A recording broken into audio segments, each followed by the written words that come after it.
দেখো বন্ধুরা, এখানে আমি মটরশুঁটি নিয়ে নিয়েছি। এবার এটাকে আমি ছাড়িয়ে নেব। আজ আমি এই মটরশুঁটির খোসা দিয়ে নতুন ধরনের একটা রেসিপি তৈরি করব। এই মটরশুঁটির খোসার রেসিপি যদি একবার খাও তাহলে বারবার খেতে ইচ্ছে করবে, এতটাই সুস্বাদু হয় আর এতটাই টেস্টি হয়। এই খোসাটা ফেলে দিতে ইচ্ছে করে না, তাই নতুন ধরনের একটা রেসিপি তৈরি করে নিলাম। এইভাবে সব খোসাটা আমি ছাড়িয়ে নেব।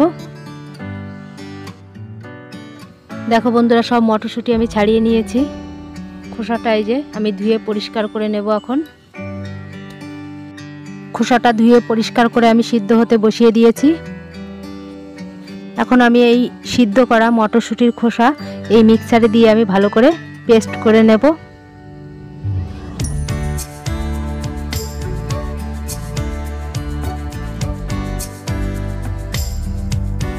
দেখো বন্ধুরা, আমি পেস্ট করে নিয়েছি।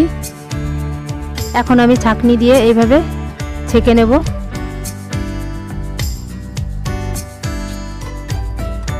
দেখো বন্ধুরা, এইভাবে আমি ছেঁকে নেব। দেখো বন্ধুরা, এগুলো আমি ফেলে দেব। খোসার রসটা আমি এই যে বের করে নিয়েছি।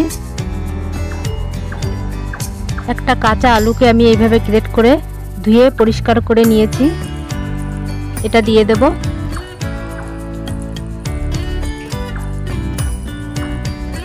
এবার দিয়ে দেব লঙ্কা কুচি, কাঁচা লঙ্কা, পেঁয়াজ কুচি। এবার দিয়ে দেব ধনেপাতা কুচি।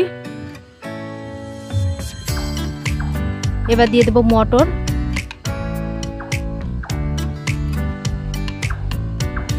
এবার দিয়ে দেব আমি চালের গুঁড়ি।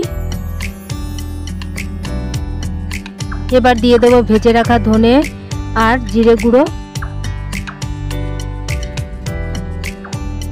এবার দিয়ে দেব হলুদ।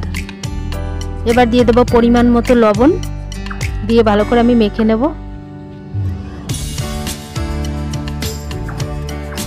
এবার দিয়ে দেব আমি যে রসটা আমি বের করে রেখেছি সেটা দিয়ে দেব।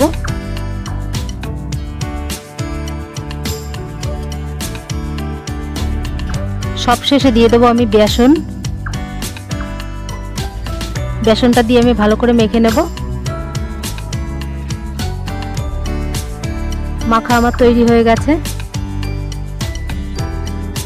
কড়াইতে আমার তেল গরম হয়ে গেছে। এবার পকোড়ার শেপ করে আমি ভেজে নেব। এটা বড়া করে খাওয়া যায়, আমি পকোড়ার শেপ করে ভেজে নেব।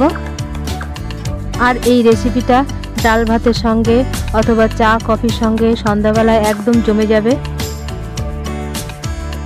এবার আমি উল্টে দেব। এভাবে উল্টে পাল্টে লাল লাল করে আমি ভেজে নেব।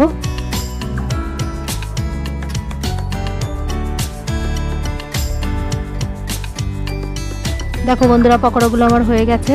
এবার আমি নামিয়ে নেব।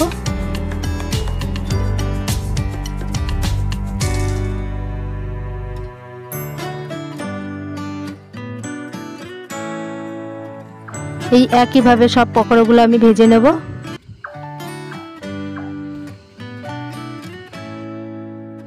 দেখো বন্ধুরা, সব পকোড়াগুলো আমার ভাজা হয়ে গেছে। তাহলে বন্ধুরা, এই ভিডিওটা যদি তোমাদের ভালো লেগে থাকে লাইক, কমেন্ট, শেয়ার এবং সাবস্ক্রাইব করে আমার পাশেই থেকো। ধন্যবাদ।